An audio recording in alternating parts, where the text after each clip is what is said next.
Onward, Pixar's latest original movie since 2017's Coco, was released in theaters this past week.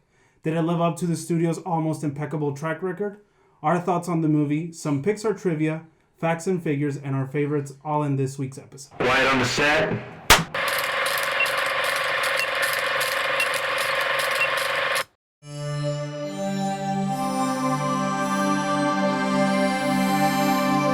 Now, I present to you the An Action Pod.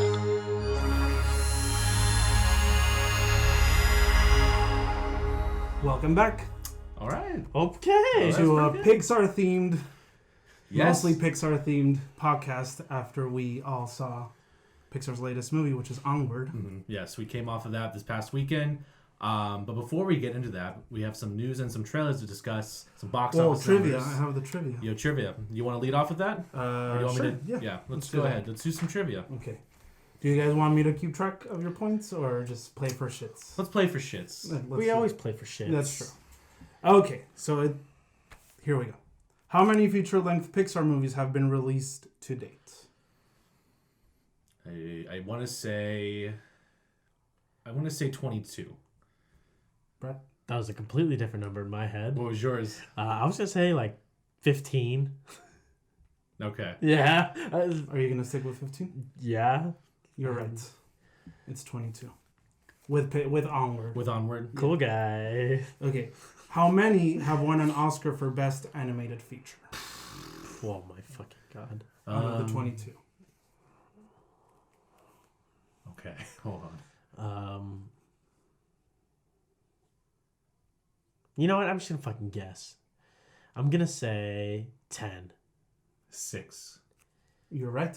It's Oh, 10. wow. Shit. Oh, on the dot. You have all 10? Yeah. Bonus question or bonus if name 3 of these, and then I'll mention all of them. Should we just Toy Story 3? Toy Story 3. No. Toy Story 4, right? Yeah.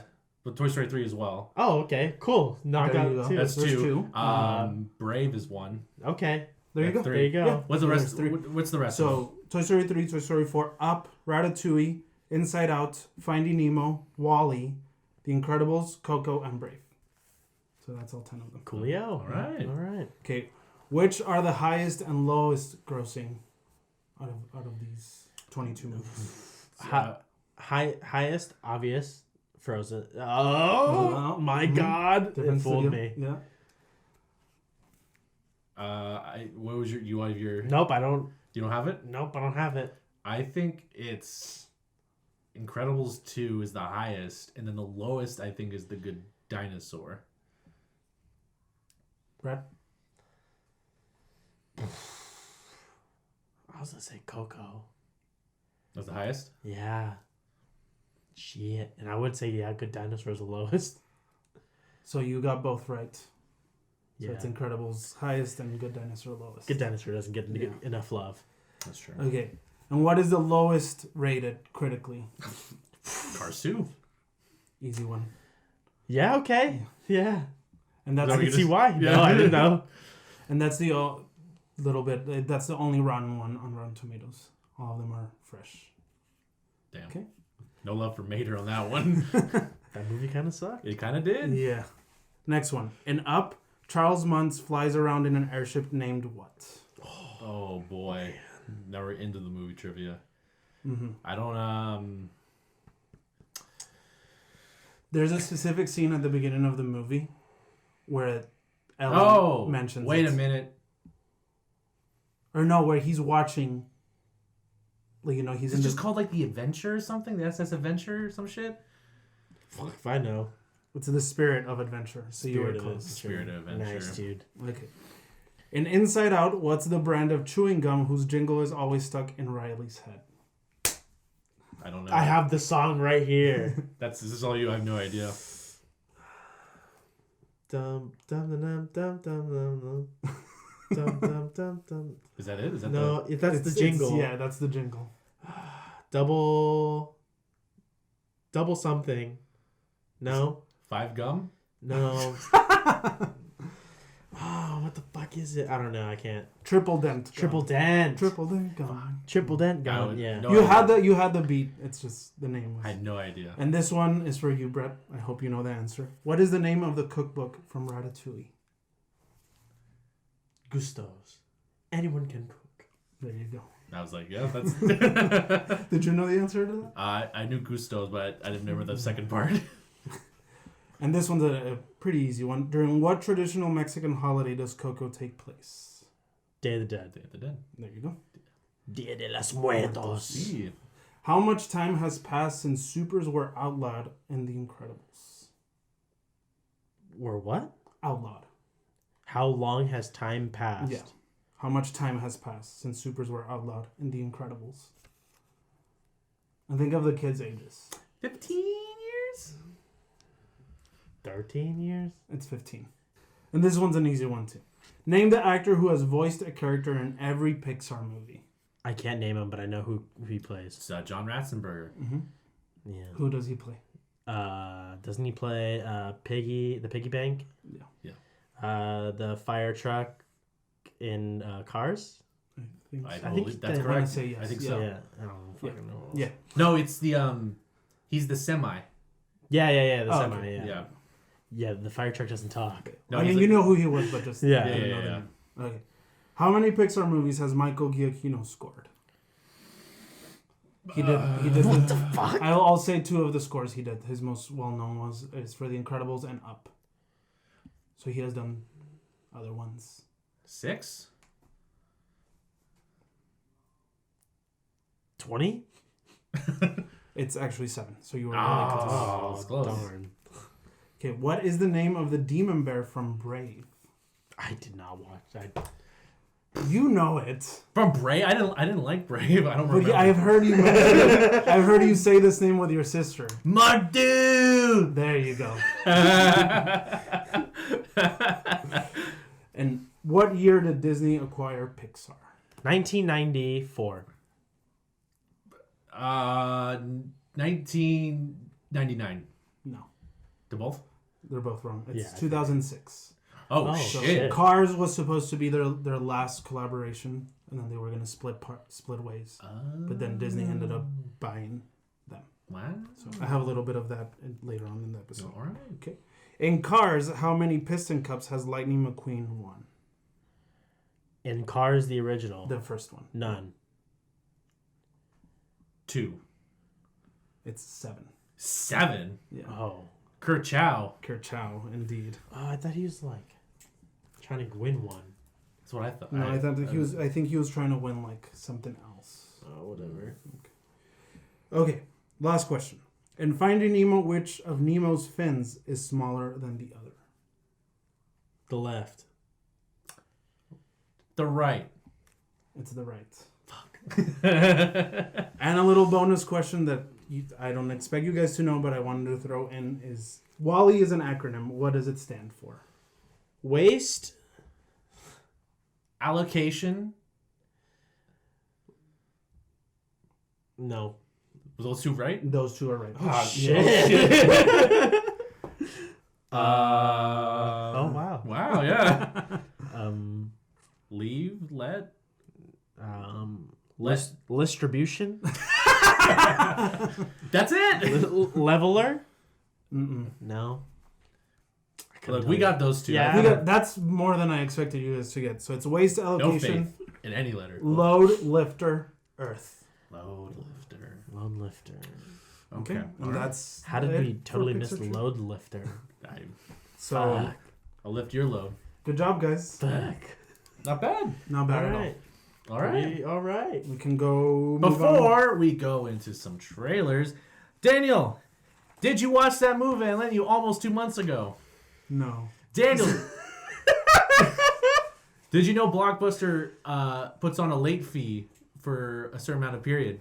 So by my calculation, you owe me $10 because after 7 days, that's the flat it needs to be. So when you return your name, when I slip up that cover, there should be a crisp $10 bill in there, or else you're gonna be Block and Buster, okay?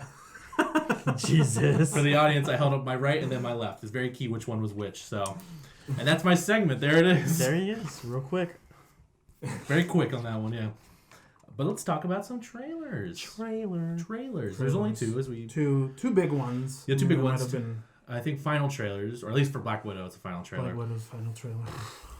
Let's talk about that one first, since I think we have more to say on that. So Black Widow, I guess, is more of the plot, maybe. They show Taskmaster a lot. They show more Taskmaster, and you definitely see a lot of more of the Avenger moves within his fighting style, like Black Panther. He definitely has. We already saw Captain America's moveset, Hawkeye. So he very much is influenced by the Avengers fighting style. You see him like seeing like a video and of the Avengers because this follows the events of Civil War. So maybe he obviously he sees a lot of these from that, plus whatever. But his identity still, we don't know who is underneath that. And then you made a comment about the accent. Yeah. For Florence Pugh. Florence Pugh. Which, I was watching it, and there was a couple times where her accent was not as, like, over-the-top Russian. It was almost not there. Yeah. You noticed that, too? I noticed that, too. Oh, my God. Okay. Because in the first trailer, it's, like, very prominent. Oh, yeah. It's thick as fuck. And then in this one, it's, like not as strong, but it's still there. And then there are parts in the trailer where, like, it's barely noticeable. I made that response, and, like, that's what happened with Scarlet Witch, because in the first movie she shows up, she's very Eastern European, very thick accent, but by like the newer movies, it's almost, she doesn't have an accent anymore. It's completely gone, is it not? Pretty much. Yeah. Pretty much? Yeah. So I'm wondering if that's like, for her, this character, I don't know if it's just like a cover for the Russian accent, I don't know, or she just like, I can't do the whole movie, come on. We'll see, but it was very noticeable at times. It was pretty bad. Besides that, I mean, I'm still going to see it. I think this trailer looked a little bit better in terms of the action. This trailer kind of sold me a little more on it. I will say that. That the sequence in air when they're kind of flying through the air looked pretty cool, and I'm still on board for David Harbour in it too. Yeah. His accent seems to be strong and just right there the whole time. Yeah. But it's May, and that release date is still firm as of now. Has not changed. It's not changed yet, which I'll talk about some other ones I've changed in a little bit. But the other trailer we got was for the Jungle Cruise. We got a new trailer. And I will say, I think this was a better trailer than the last. I agree. I, too, agree. So we got a little bit more of the plot. We got a little bit more of the dynamic between The Rock and Emily Blunt's characters. Yeah. Plus some of the... Actually, not too much of the side characters. Just they showed Edgar Ramirez. Which is, he's like some sort of mythical, fantastical character. Yeah, and Jesse Plemons seems to be also like the antagonist after this, whatever they're looking for. So some tree. Yeah, and then Jack Whitehall has not spoken any words in this trailer, but he's supposed, there. Yeah, he's supposed to be the comic relief, is what I've read. Maybe it's just too good. They got to save it for the movies. So hopefully. But yeah, I mean, it looks fun. It should be at least entertaining. Fun adventure movie. Yeah, it gave me like a Pirates of the Caribbean vibe, like the first one. They're trying to have that kind of vibe with this, because I hear that like kind of catchy theme that's playing in the trailer. That's like the Jungle Cruise theme song. So but that's in July, end of July. So we'll see how that one does. Was there any other trailers that we missed? Anyone else see any other ones from this past week? Nope. No, I can't. Okay. Well, it's time to hit those box office numbers. Brett's box office rankings. Hit it. Number 1. This is for the weekend of March 6th through 8th.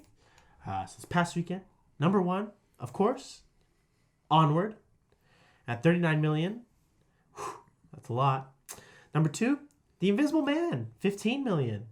Number 3, The Way Back at 8 million, obviously. Number 4 is Sonic the Hedgehog. And number 5, closing it all out, is Call of the Wild at 6. So I have a couple comments. From what I read, this is Pixar's lowest opening. Yeah. It grossed under The Good Dinosaur. But from what I read, it was affected by the coronavirus kind of outbreak. So not as many people wanted to go out to the theater.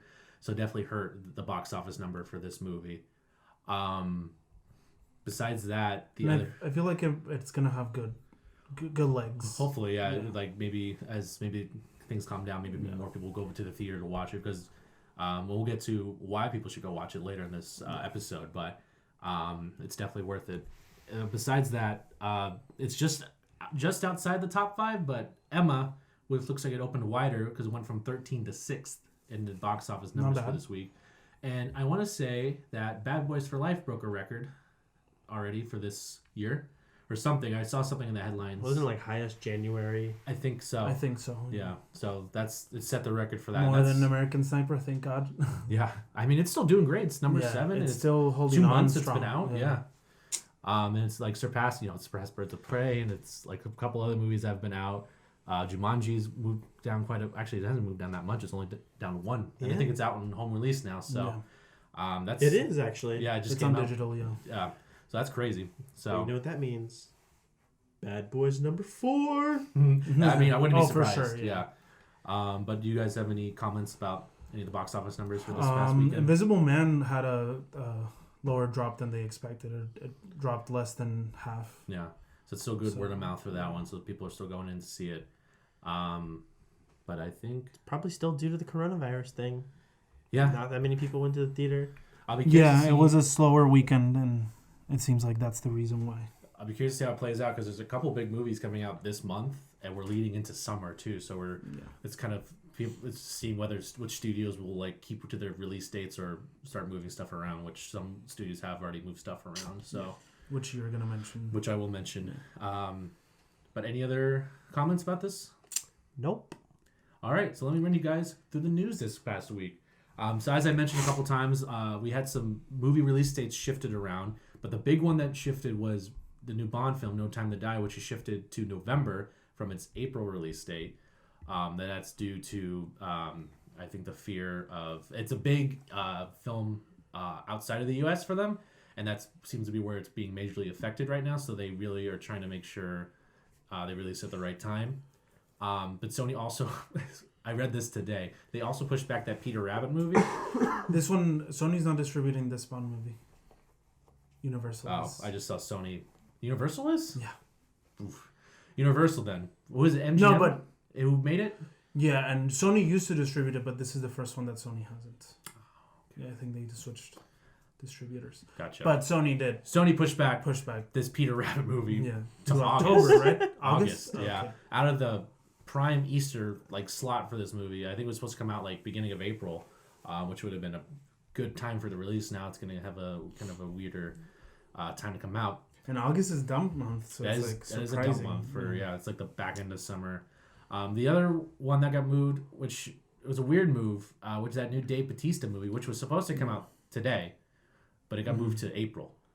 I think it's so to get away from A Quiet Place, since that's tracking really well. And I think with the new Bond movie out, it's a little bit easier to open up in April now with no huge competition. I think they're trying to minimize competition. So yeah. So other besides that, as I said, Quiet Place 2 is tracking really well in early previews. Thor: Love and Thunder, it's confirming Christian Bale will be the villain. He's locked in, and that the Guardians will be appearing in that movie as well. Batcast, we got some pics of the Batmobile. I've been forgetting to bring that up in the last couple episodes. And last one, this is not news. This is just something I stumbled upon and I wanted to talk about. Are you boys aware that Kevin James has a YouTube channel and has been releasing shorts? Oh, shit. And they've been actually pretty funny.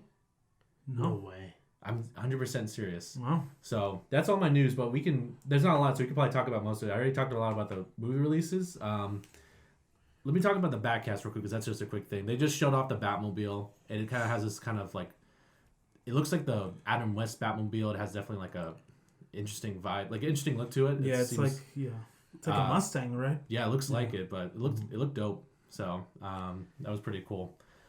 Besides that, the Thor: Love and Thunder is getting a lot of people are talking about it. Guardians will be appearing to some capacity in the film, but no confirmation to what. Obviously, it makes sense. Yeah. And then Christian Bale, they didn't say who he's playing, but he is for sure going to be the villain. That's locked in. So they haven't said what villain he is, but correct. Just said. Yeah, and that should be interesting to see. That should be good to check out. So, and then Kevin James is a YouTube channel. That's so interesting. I was on YouTube the other day, and actually I saw it on Twitter too. Someone I follow was like, Kevin James has been releasing content and it's been good, and did a couple of these bits where he's like the sound guy in these big movies. there was really one funny one where he's in the Notebook and he's doing the sound for Ryan Gosling in that big scene, and Ryan Gosling like, tell me what you want, and Kevin's just like, I just need a sound check from you real quick, and he's just like, just tell me what you need. He's like, yeah, I'm telling you what I need. I just read real quick sound check. It's like they're really short. They're like 1 minute to 2 minutes long. He has a couple where he does this like sound guide bit, and then the rest are like, there's like one where he does this like bit about like these guys going back and forth about like kind of telling them like, oh, you have something in your face, oh, there's something right there on your shoulder, things like that, and it kind of escalates. But I'd say check it out. It's kind of interesting. I haven't seen him in anything, and you just search Kevin James on YouTube and just Kevin James, yeah. And I mean, it's actually pretty good content. I don't know if it's just him out of his own office doing this or where he's doing, because it looks like he's set up in an office somewhere, and he's obviously in a green screen doing all these scenes. So I'd check it out. He's got like it's really recent. Like I'd say within the last month, I think February, he launched the channel. So it's been really like, and he's been releasing like a couple videos a week since then. So yeah. So. But is it better than Jack Black's Game of Thrones episode? No, absolutely not. Okay, all right, because nothing can beat that. Jack Black has really like conquered YouTube with his. He's slowing down on his content though, but he was rocking it for a while. What's Jables? What's Jables? Yeah, great content. That's all my news. I don't know if you two saw anything that I missed. I kind of grabbed this earlier today, so I don't know. From what I saw, there wasn't a lot of huge headlines, just a couple I saw. Nope. But I think we can. Just a quick shout out, but the one-eyed raven. Oh yeah, has unfortunately passed away. Max von Sydow. Max von Sydow. Yeah. Yes, he was. Yes, from Game of Thrones. He was also he was in Force Awakens. He's been in a lot. He was in The Exorcist. He was in The Exorcist. He was in a lot of movies. He was Swedish. Mm-hmm. A Swedish. He was 93. 90. I think he's just 90. Just 90. Oh, he's just 90. Yeah. Wow. Gave him a couple more years, but yeah, he was. It was just this past week. He was a great actor. He was a really great actor. Mm-hmm. So, but yeah. Rest in peace. Rest in peace. Yeah. Always watching. Yeah. From above. Yeah. All right, Daniel. Okay, so before we go into our review of Onward, I have a little bit of a brief history of Pixar and then some facts and figures. Okay. Hold on. Did you say that line because he's the one-eyed raven? Yes. Okay. All right. That was the. I didn't want to laugh too hard, but okay, go ahead. Yeah. Okay, so here's a little bit of a brief history that I knew some of this, but not so. Brag about it. I thought it was interesting when I read the whole thing. So Pixar began in 1979 as part of the Lucasfilm Computer Division, known as the Graphics Group, before its spin-off as a corporation on February 3rd, 1986, with funding from Apple co-founder Steve Jobs, who became its majority shareholder. Disney purchased Pixar in 2006 at a valuation of $7.4 billion by converting each share of Pixar stock to 2.3 shares of Disney stock, a transaction that resulted in Jobs becoming Disney's largest single shareholder at the time. Wow. So I thought that was pretty interesting. Wow. Yeah, I forget that Steve Jobs was like he owned Pixar. He owned Pixar. Yeah. He Pixar wouldn't exist without him. Yeah. So, and this was, I think, when he wasn't in Apple. I think this was the time period when he was not part of the company. So it's interesting that he made this possible. I didn't know that it started as part of Lucasfilm. That was very interesting to me. Okay, and then some figures. Pixar has won a total of 21 Academy Awards. This is the 10 Academy Awards for Best Animated Feature, and then 6 that include sound and original song, and then 5 for shorts. Okay. Yeah. Okay. 5 for shorts? 5 Oscars for short movies. Oh, okay. Yeah. Okay. And then the combined worldwide box office gross of all 22 Pixar movies, this includes Onward's 30. current number, is $14,478,133,793. Wow. That's a lot. Wow. Those are, for the majority of them being original movies, that's a lot. Yeah. Okay, as we all know, their mascot is Luxo Jr., the little lamb. They're based out of Emeryville, California, which is Northern California. Mhm. And then I have a little bit of an interesting thing, which is their canceled projects, Oh. I know which a we couple can of these. discuss Mhm. after I mention them. Song of the South, Pixar edition. Well, I know one. I can shoot off while you look up the rest, which was Newt. Yeah, Which they canceled it because the plot was going to be too similar to Rio. there we go. It was about like the two last species of this Of these this newts, newt, and and they were supposed they to. breed them together to like continue it. Cool. Okay. Yeah. And this I found really interesting. In 2005, Pixar began collaborating with Disney and Warner Bros. On a live-action film adaptation of James D'Alessandro's novel 1906, which was about the earthquake, the San Francisco earthquake. Oh. And it was going to be live-action. Brad Bird was hired to direct the film. It would have marked Pixar's first involvement in a live-action production. Disney and Pixar left the project due to script problems and an estimated budget of $200 million. And it is in limbo at Warner Brothers as of now. Although in June 2008, Bird mentioned the possibility of adapting the novel as a TV series and the earthquake sequence as a live-action feature film. Interesting. And that was a year and a half ago, so who knows? Oh, we got And San then- Andreas. We're good. You said a year and a half ago? Yeah, when he said that, Brad Bird said this during promotion of Did you not just say 2008? 2018. Oh, okay. Okay, and then you mentioned Newt, which was canned because of its similarities with the plot of Rio. And then it says that at some point that project was passed to Pete Docter, the director of Monsters Inc. and Up. He pitched an idea that Pixar thought was better, and that concept became Inside Out. Oh, So instead of doing Newt, he ended up doing Inside Out. Okay. Okay, this one was also very interesting. In 2010, Henry Selick, who's very known for his stop motion movies, he's done Coraline and all those Leica movies, Yeah. formed a joint venture with Pixar called Cinderbiter Productions, which was to exclusively produce stop motion films. Its first project under the deal, a film titled Shademaker, was set to be released October 4th, 2003, but was cancelled in August 2012 due to creative differences. So it would have been Pixar's first stop motion That was project. There were 9 years that from you said 2003 to 2012. Was that the 2010 2010? is when Okay. he was hired, when he formed the joint venture. But then by August 2012, they canned it. No. And this final bit I thought was very interesting. In addition, when the now defunct Circle 7 Animation, which was responsible for all those direct-to-video sequels, was open, there were plans for sequels to Finding Nemo, which Pixar made their own sequel in Finding Dory, and Monsters Inc., which Pixar made a prequel in the form of Monsters University, as well as a different version of Toy Story 3. Pixar's later sequels had no basis in Circle 7's projects and were created completely separately. These were going to be just Disney projects without Pixar involvement. Well, they had And they were- planes. Yeah. That's a Cars spinoff, isn't it? So I thought these were The pretty great- interesting, and the I great read that planes.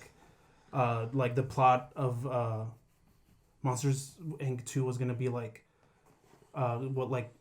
pick off where the first one ended, and that Boo moves, and that it's about Mike and Sully looking for her, I think I remember reading about and that. then Toy Story 3 was gonna be about Buzz Lightyear being recalled, and then the gang goes to Taiwan to save him.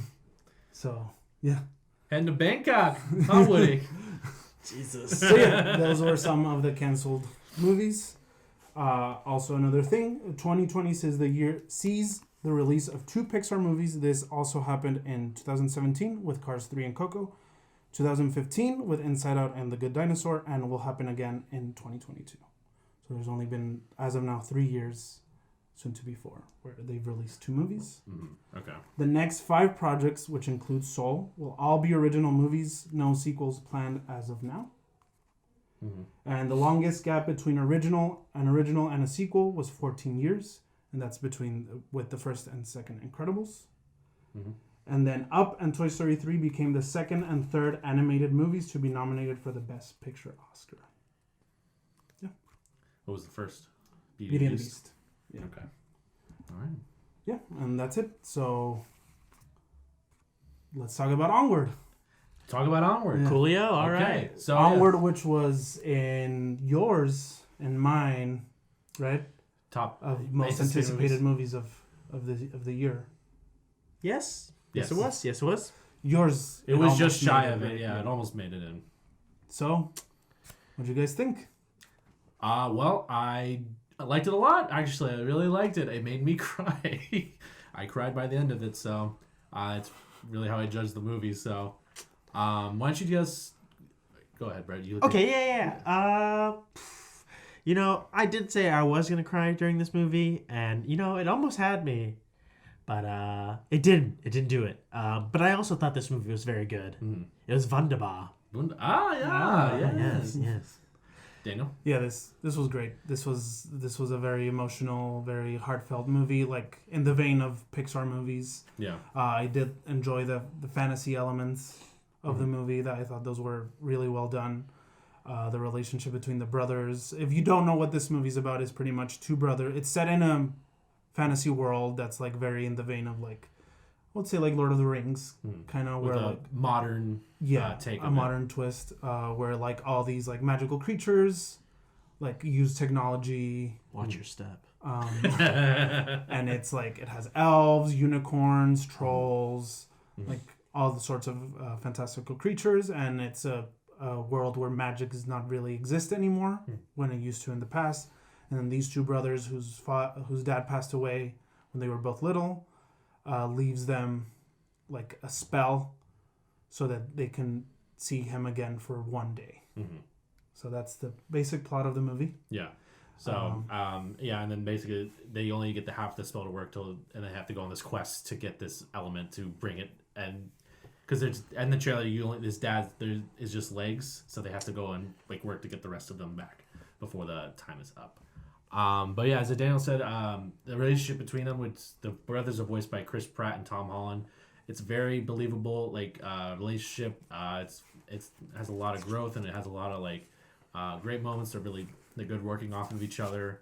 What I really liked is like how the quest turned from like very modern set where they're starting in their car and then they kind of eventually kind of work into getting to this more kind of classical feel where they're like kind of wandering the mountains and like fields and things like that, where it kind of feels like a classic like fantasy quest. Rise to Valhalla.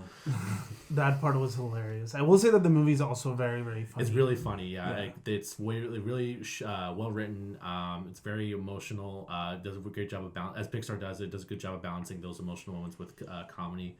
But I'd say this is probably one of their more funnier films as well. Kind of falls into that. And it's in terms of voice cast, I mean, it's really just them, and then you have Julie Louis-Dreyfus as the mother, and then you have Octavia Spencer as the Manticore. Corey, she's very funny too. Oh, she's hilarious. And then there's a couple of like supporting, like recognizable voices that kind of pop up throughout. Of course, John Ratzenberger, which I didn't even catch. Yeah, he's one of the construction workers. Yeah.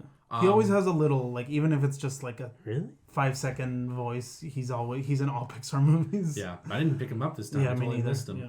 Let me ask you though, while we said good, did anyone have any issues with the movie? Like in terms of I did not.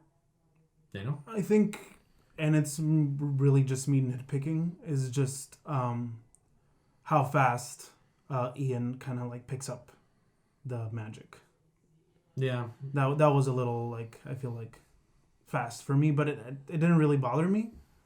Like, this is just a nitpick, but no. Yeah.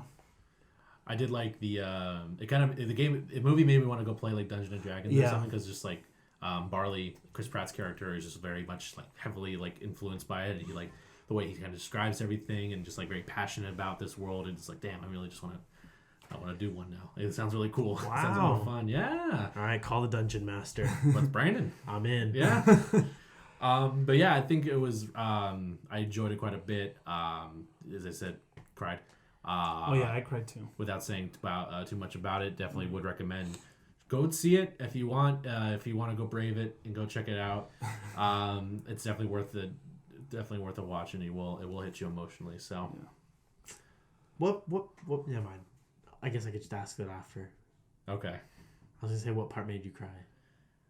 Oh yeah, well, I'm trying. I think I could say one.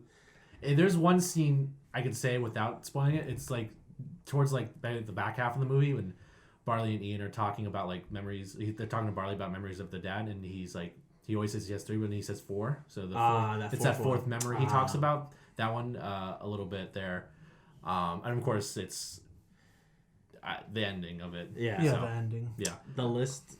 Yeah, the list. That's what almost got The me. list. That was what got me. Is what really So. got me. But yeah, I mean, like you said, it's like I just love the fantasy elements of it. That was really cool. Like, it definitely has potentials for sequels. Like they don't even have to focus on Ian and Barley. Like it could be like any other character. Like the Manticore. the Manticore. Like a prequel of the Manticore would be like phenomenal, I think. Heck yeah, I'd be down.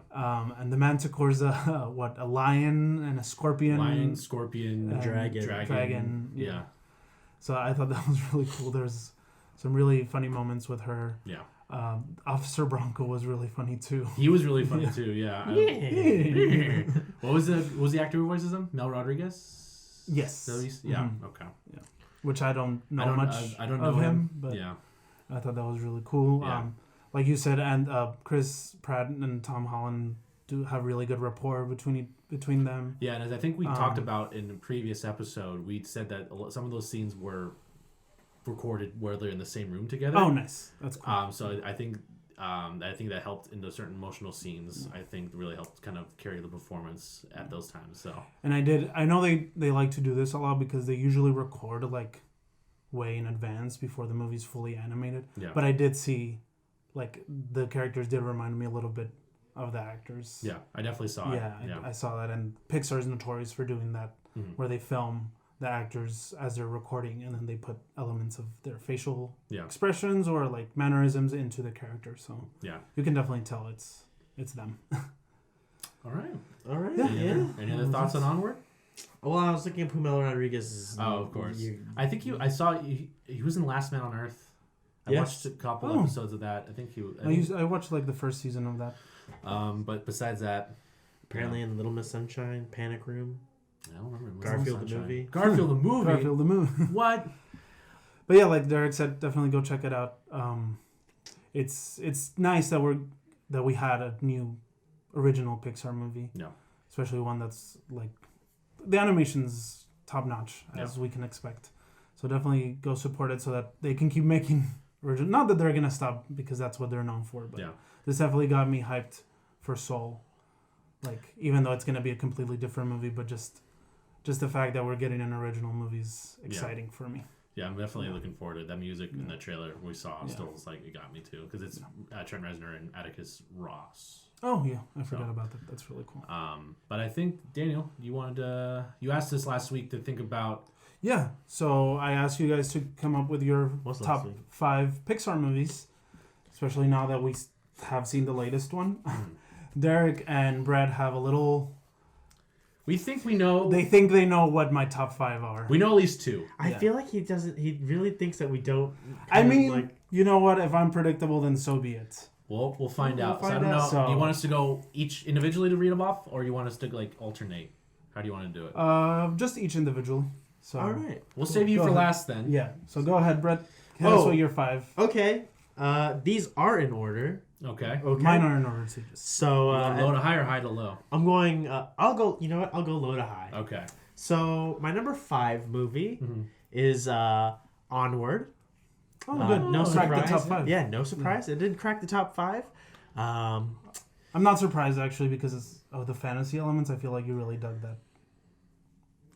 Yes. My previous number 5 would have been The Good Dinosaur, actually. Oh. Yeah. I mean, and a close 5 would have been Inside Out, purely for, Bing Bong. Yeah. Who's Number your 4. friend that likes to play? Bing bong. At number 4, I have Toy Story 3. Okay. Great movie. That one really tugged on my heartstrings there, and I think that one almost really did make me cry. Like, I had tears in my eyes, but I didn't let them roll down. The thing with that movie that I feel like struck a lot of people is like we were that age. Because the gap between we were Andy's age. Yeah. Yeah, when we that were all movie, in college. Yeah. Or going to college. Yeah. So I feel like that kind of it was like the end of childhood, and I feel like that is what got a lot of people. Yeah, it got Our generation. Yeah. Yes.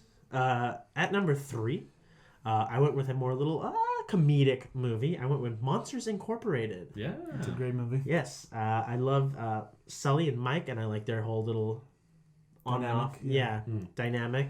And I mean, Billy Crystal and John Goodman, you can't go wrong. Great. You know? That's true. Great. And I will say that when that movie came out, it was my favorite movie for 2 weeks. Because Wow. then Harry Potter came out. So that. No. I was also 11, so 12. At number 2, Mm-hmm. this is gonna surprise you. It's It's Up. I was like, no. It's Up. I already know. It's Up. We already It's know. up, yeah. I love Up. Up's a great movie. I think Up is actually one of my favorite movies of all time. Yeah. But my number 1, this is right here. This takes it all. My number 1 is Ratatouille. Mm-hmm. I love Remy. Yeah. I love the character of Gusteau that he forms in his head. I love Linguini. I love the whole element of the cooking and stuff like that in Paris. It's someplace that Remy always wanted to be, but obviously he's a rat, so he couldn't really do it. But with the opportunity that he had, he was able to cook, and honestly, it's a very inspiring movie that you can be anything that you want to be If you put your head, if you put your mind to it. No matter what you look like or what you are. Yeah. You can do it. Yeah. Great movie. Here's the thing with this top 5. Most of Pixar movies are good. Yeah. Even the worst even one, the worst ones are. it's still like except Cars 2. Cars 2 is bad. Cars 2 is bad. Yeah. But they're still enjoyable. Yeah, We exactly. never said Cars 2 was good. Yeah. I know. That was a good list. Yeah, Was it thank a you. list? Thank Yeah. you. Well, I have my top 5 as well. My number 5 is also Onward. It cracked in there as well. You did tell me when you were driving me home, like, I think this is going to crack my top 5. I had to think about it a lot, but I really thoroughly enjoyed it. It beat out Toy Story 3. Toy Story 3 was like almost in this, but I love that movie too. But I think I just really like the brother relationship in this movie and just the fantasy world they build as well. So, my number 4, another poll from Brett's list was Monsters Inc. Nice. I love this movie as a kid. I watched it a lot, and I remember a lot of the quotes from it because me and my sister would watch it constantly as kids. It was just something we both loved. Schmoochie poo. I love the, like, I don't know if it was like in the credits or if it was like bloopers in the movie, When but he's fucking on the mic.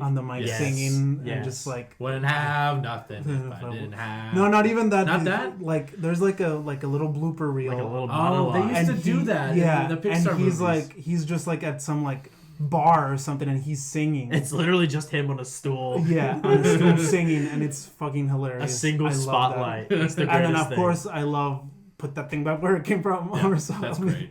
So help me. So So help me. amazing. And they made that a musical at the end. I know, Kind of I thing. love Yeah, that. that was Yeah. fantastic. Yeah, I remember when the Pixar movies, like, they did it for that one. They did it And for Toy Story 2. Toy Story the 2. ones for Toy Story 2 were hilarious. and A Bug's Life. They And A did Bug's like Life, these yeah. credits, and they were actually really funny. They were hilarious. I do miss when they did that. So, yeah, but I love this movie too. So, Great movie. number 3 is Finding Nemo. Finding Nemo. Another one I Whoa. watched a lot as a kid. Yeah.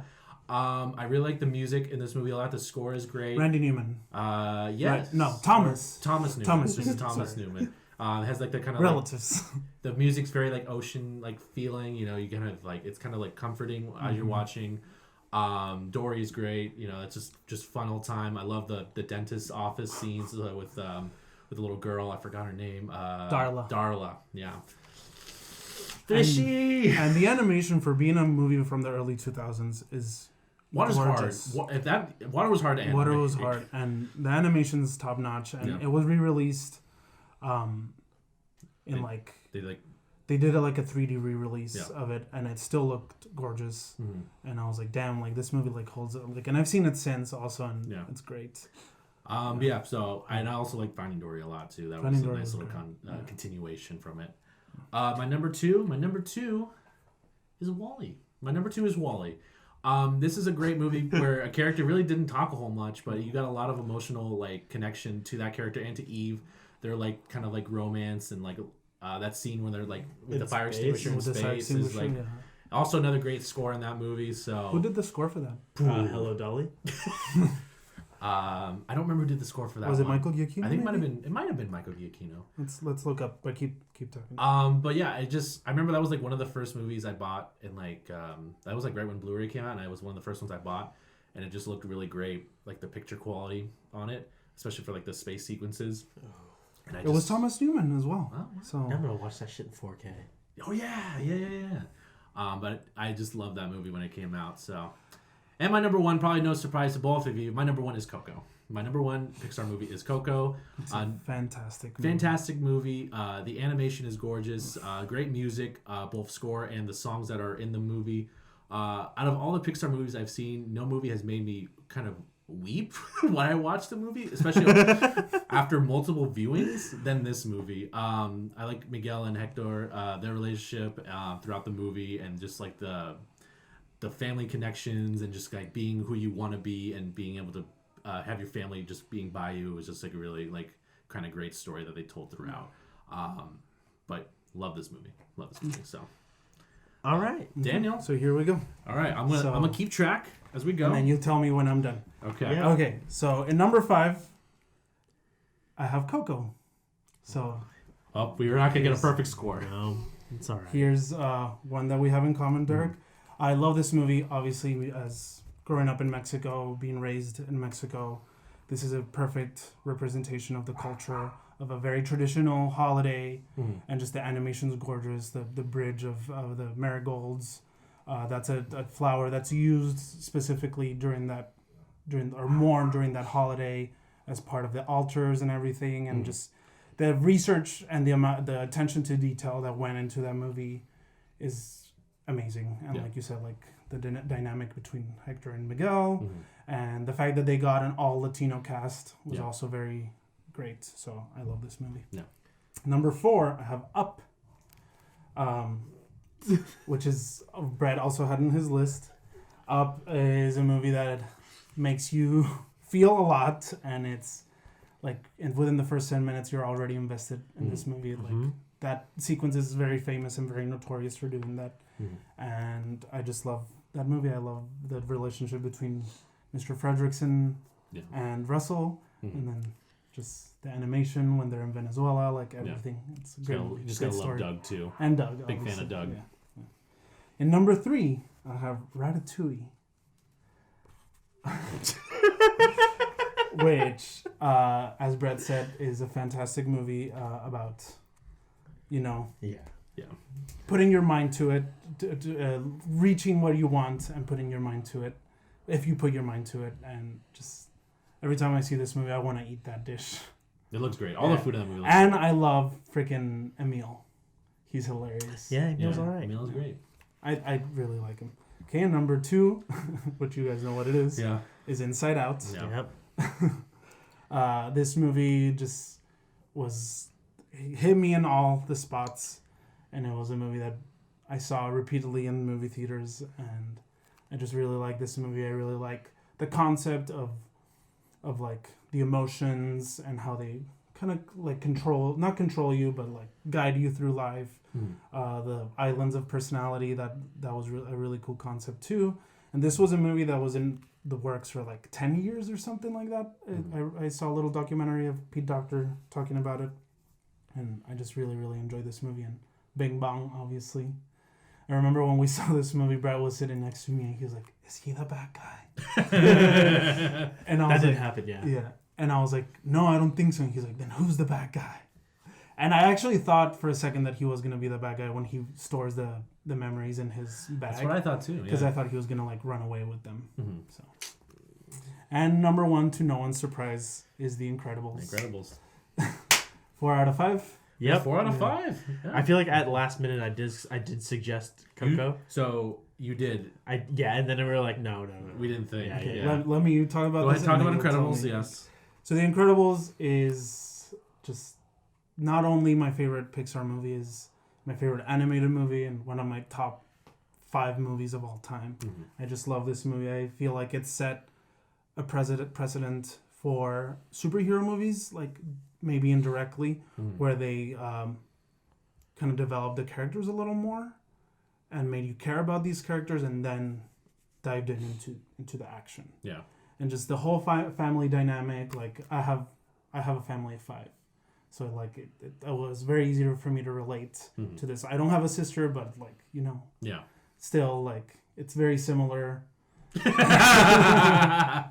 I know that's true. Yeah, but I just love this movie. I think it's a very strong Yeah. animated movie, a very strong superhero movie, and I've seen it countless times, and I enjoy every single minute of it. I also love the second one, maybe not as much, but when the second one came out, the first time I saw it, I saw them back to back, and it almost feels like one movie. Yeah. Because it picks up right where the first one leaves off, so feels like one long movie, and the consistency I feel like is there for both, and but the first one just means a lot to me.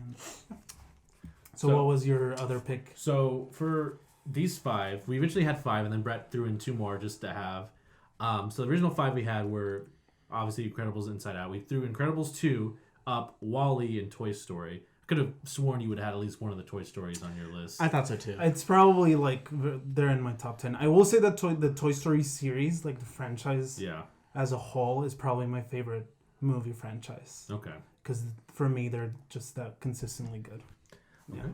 And then Brett threw into Ratatouille being one of them, so he got that one. The other one was Monsters University. He threw in there.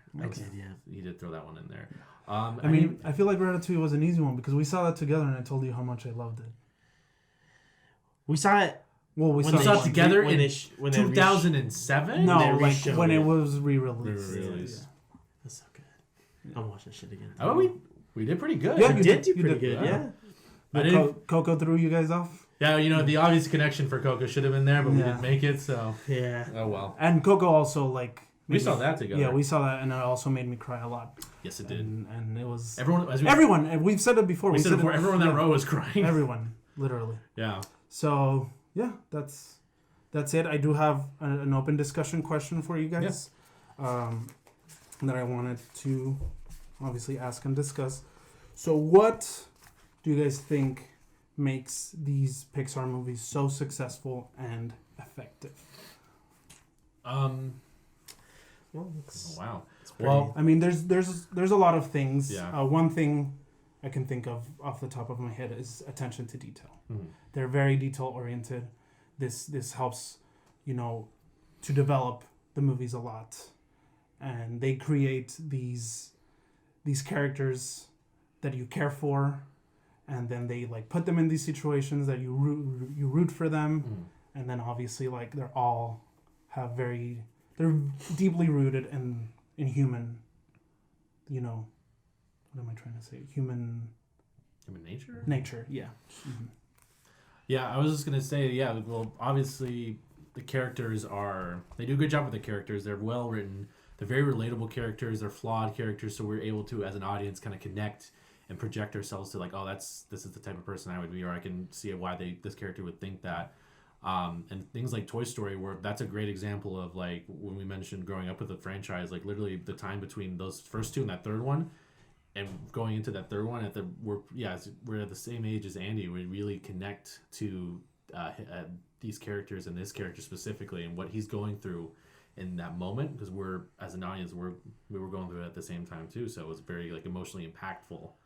But yeah, and the detail is really great too, just because you believe these worlds, you can believe everything. They don't try to like other animated movies where they're too they're timeless. They're timeless movies. They're not infusing pop culture influence a lot. They're very much within their own world. They have their own setup, so you're able to go and watch these movies at any point without having to feel wow, besides maybe the animation itself, you're not gonna watch it. If I watched Shrek, it's a good movie, but it's dated. It's very of its time. Very dated at its time. But if I watched Monsters Inc., the influence of that, it's still it's still could connect in another 10 years from now. It's still just probably just the same.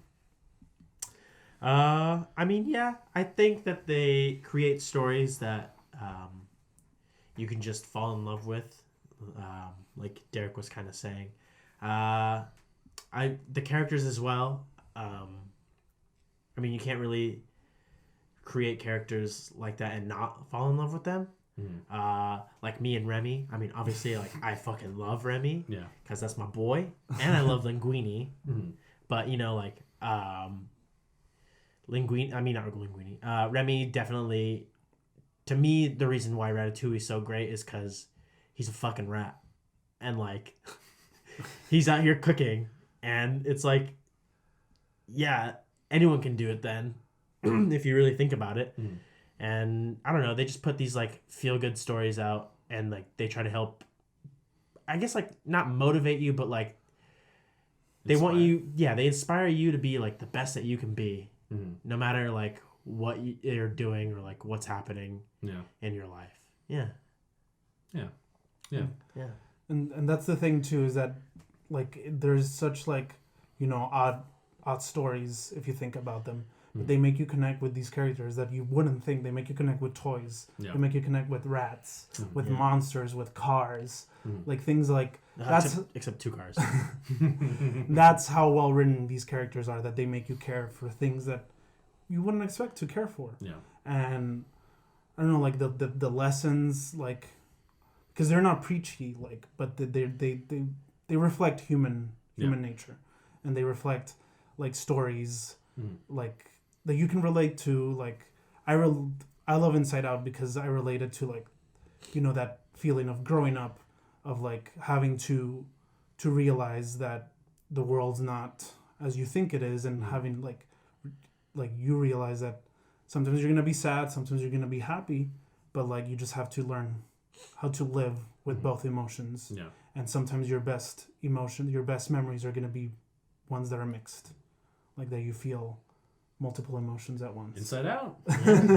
Yeah. So I don't know. Yeah, I mean, it's just the great writing, because it's like all these movies are very character driven. So like, you don't feel like these are things that wouldn't happen based on like the story itself. Like the characters are very believable, and they carry the plot forward as maybe you expect it would go, but it's very believable in that sense. So, any other final thoughts on anything you guys would like to add as far as on Pixar trivia, facts, anything? No, I that I didn't mention. We hit it all there. We hit it all. Before we close out, in terms of just anything else, did you guys check out over the week? So I watched a new show, at least the first 2 episodes of it. I watched Devs on FX. Well, I don't know. FX and Hulu are doing this like partnership. I'm not sure what's going on with it, but I watched it on Hulu. It's Alex Garland's new show, who's previously done Ex Machina and Annihilation. It has Nick Offerman in it. I don't remember the main actress, but she was in Ex Machina.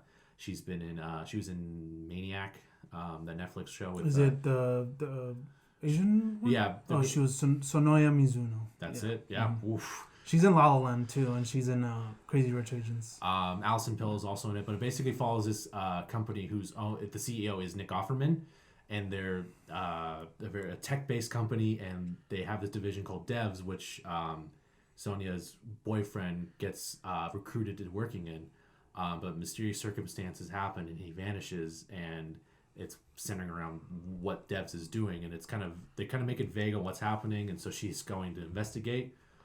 But as to Ex Machina Annihilation, it's very like character driven. The story is really well written so far. It's very intriguing. Good score as well. And Nick Offerman's great too. I'm kind of curious to see where that character goes. Very visual too, with like the cinematography and just like the what's being shown on screen. But yeah, the first 2 episodes are out now on Hulu, so you can check those out. They're about like an hour long, so they're just typical like drama. But I think it's going to be 8 episodes total. But I'm definitely interested. Is it like a limited series or just first season? I think it's a limited series. I'm pretty sure it's a limited series, so should have a fully finished story by the end of it. But yeah, I would recommend. All right. Anyone else have anything? Brett? Nope. No. Daniel? Mm-mm. All right. Well, that's it for this week's pod. Then thank you for joining us. Thanks for joining in. Thank you. Brett? Guys, they can listen to us wherever they're listening to currently. That is the best place for you to listen to us. But on Spotify and on iTunes, you can subscribe to us, follow us on Spotify, and you can rate us and go ahead and leave a comment on the iTunes podcast app. We are going to be on YouTube. We are on YouTube yes. currently, yes. As of this, we're the back catalog will happen eventually. There's just a lot, but at least going forward from I think this is the 4th episode now on YouTube. So if you want a different medium or there's another way you want to watch, you can watch it through this. Make sure you subscribe to us on An Action, a movie podcast. The link for the YouTube is going to be in the description of the pod. So just follow that link, hit subscribe, and you can get notifications when we post. And we'll keep continuing content on here, and eventually we'll get the rest of our back catalog on YouTube. But Daniel, where can they get updates from us? We're on social media. We're on Twitter and Instagram at An Action Pod, where you can mention us, comment us, give us suggestions, anything you want. Nice. Yeah. And if you want to follow us all individually, you can follow me on Twitter at DRockMountain or on Instagram at DRockyMountain. And me on Instagram and Twitter at Brett J. Burke. I almost said DRockyMountain. And I'm on Twitter at Danko89 and on Instagram at DankoRomero89. Thanks for tuning in. I believe next week we'll be talking The Hunt, and I think Brett will have a topic for us to discuss. So make sure you tune in and listen in. See you next week. Bye. Bye. Bye. And cut.